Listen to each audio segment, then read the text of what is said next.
मैं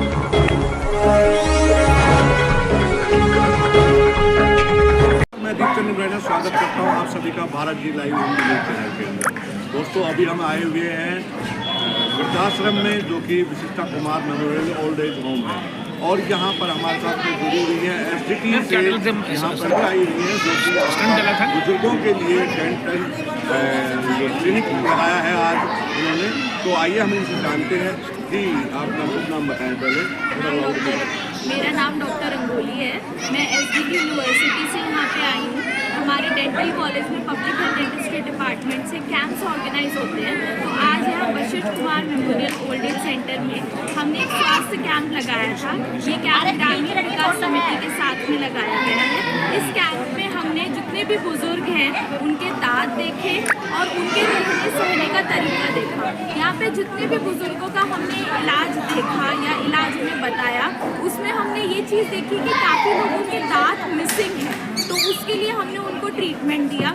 यहाँ पे जितने भी लोग हैं जिनको दर्द हो रहा था उनको हमने दवाइयाँ दी हैं, जिनको भी इन्फेक्शन था उनको हमने एंटीबायोटिक दी है, जिसको भी माउथ वॉश की ज़रूरत थी उसको हमने माउथ वॉश दिए हैं, और उसके साथ साथ टूथब्रश और टूथपेस्ट भी दिए। और इन सारे इलाजों के मद्देनज़र हमने एक प्लान किया है कि अगली बार हम यहाँ आएंगे तो जिनके भी दांत मिसिंग हैं उनको हम एक ही दिन में कंप्लीट डेंचर जिनको भी दे सकते हैं वो हम प्लान करेंगे इसी महीने के अंतर्गत। और यहाँ हमें आके बहुत अच्छा लगा, सबसे इंटरैक्ट करके बहुत अच्छा लगा। ये सब लोग आपस में इतने अच्छे से रहते हैं कि हमसे भी इतने अच्छे से बात कर रहे थे। हमें आज के दिन यहाँ पे आके बहुत अच्छा लगा।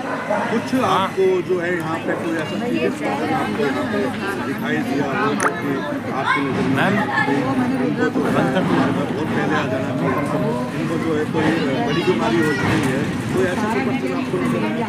एक हमने देखी रीना देवी, उनसे जब हम बात कर रहे थे तो उनके बात करने के तरीके में उनके चेहरे पे दर्द दिख रहा था। मतलब वो इतनी परेशान थी कि उसी समय हमने उन्हें दवाई दी कि आप इसी समय दवाई खाएं, और उनका दांत खराब हो चुका था। तो हमें बस ये लग रहा था कि अगर उन्हें पहले से पता होता कि इसका इलाज किस तरह से होता है तो हम उनकी उसी समय पे मदद कर सकते, उनको इतनी परेशानी नहीं होती।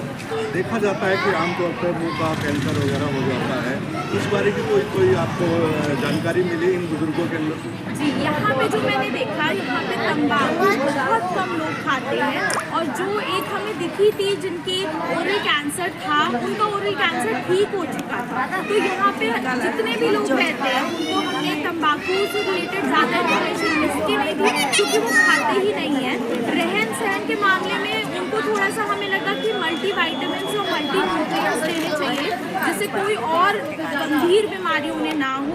उसके अलावा ऐसी कोई कैंसर से रिलेटेड यहाँ पे मुझे परेशानी दिख रही है। तो ज़्यादा समय आपका न लेते हुए हम आपका बहुत धन्यवाद करते हैं कि आप लोग फैमिली से आए और ट्रीटमेंट किया और अपनी स्वास्थ्य दवाएँ और टूथपेस्ट और कोर्स वगैरह दिया।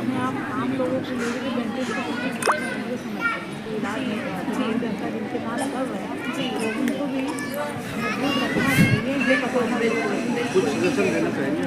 मैं यही बोलूँगी कि हर कोई बोलता है ये टूथब्रश इस्तेमाल करो, ये मंजन इस्तेमाल करो। मैं एज अ डेंटिस्ट ही कौन सा टूथब्रश इस्तेमाल करना है, कौन सा मंजन इस्तेमाल करना है, उससे पहले हमें ये पता होना चाहिए कि हमें टूथब्रश और मंजन इस्तेमाल करना ही करना है। दिन में 2 बार ब्रश करना ही करना है जिससे कोई परेशानी और आगे ना हो। अभी हमारे साथ में जुड़ी हैं रीता विशिष्टा जी, और आइए हम उनसे जानते हैं। जी मैडम जी, आपके पति के नाम से ये ओल्ड एज होम खुला है, क्या कुछ कहना चाहेंगी इस परिवार के बारे में जहाँ की आप 40 महिलाएँ यहाँ डे केयर के अंदर यहाँ आ रही हैं, उनके लिए क्या कुछ संदेश देना चाहेंगी? क्या कुछ जो है हमारे देश के युवकों को संदेश देना चाहेंगी? संदेश यही है कि सबसे अच्छा मुहिम दिलीप जी ने चलाया है ग्रामीण सेवा समिति के द्वारा ओल्ड एज होम का, उसमें Vashishtha Kumar old age home centre में यही बताना चाहूँगी आज के यूथ में, युवा में। हम कहते हैं कि जब हम बुजुर्ग हो जाते हैं तो बच्चों की अपनी अलग अलग हो जाती है, और मैं बच्चों को भी गलत नहीं बोलूँगी क्योंकि अब ये हम बच्चे हुआ करते थे तो हमारी मानसिकता अपने माँ बाप से नहीं, लेकिन यही बोलना चाहूँगी कि मानसिकता ऐसा नहीं है कि माँ बाप हमारी मानसिकता समझते हैं, लेकिन अगर हम केयर भी रखा जाए। क्या दोस्तों की जरूरत सबको होती है, क्या बुजुर्गों को जरूरत नहीं है दोस्तों की? बुजुर्ग व्यक्ति, बुजुर्ग महिला अगर आके डे केयर में भी रहती है और एक साथ घूमते फिरते हैं, डांस करते हैं, जैसे लोग यहाँ होता है, एक अलग सा एक इम्पैक्ट जाता है और उनको भी लगता है कि मेरी ज़िंदगी और मेरी दुनिया बहुत अच्छी है और हम भी जी सकते हैं। इस तरह की मानसिकता के साथ हम ये नहीं कहते ओल्ड एज होम ऐसे होना चाहिए बच्चे माँ बाप को छोड़ देते, ऐसा नहीं है।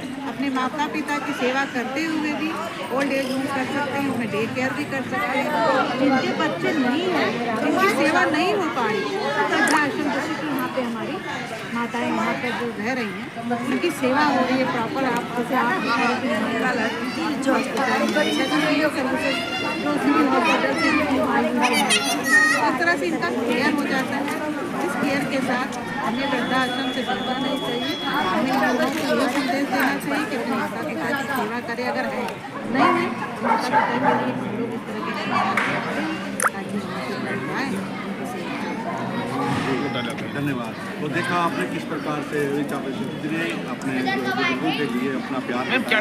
और हम चाहते हैं कि अगर किसी भी प्रकार से कोई बुजुर्ग जो ऐसा आए हैं जिनके आगे पीछे कोई नहीं है, वो यहाँ पर आ सकता है।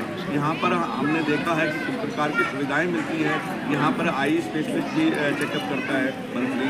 यहाँ पर सिविल हॉस्पिटल की तरफ से ब्लड टेस्ट भी किया जाता है। SDT जो अपनी यूनिवर्सिटी है उसकी तरफ से भी यहाँ पर डेंटल चेकअप किया जाता है। उसके साथ साथ यहाँ पर बुजुर्गों के हाथ पैरों में तकलीफ होती है, उसकी मालिश वगैरह भी की जाती है यहाँ पर। तो हमारी यही कोशिश रहती है ओल्ड एज होम की कि इनको ज़्यादा से ज़्यादा सुविधा मिले और इनको किसी भी प्रकार की बीमारी ना लग पाए। मैं कैमरामैन हर्ष के साथ भारत जी लाइव, गुरुग्राम।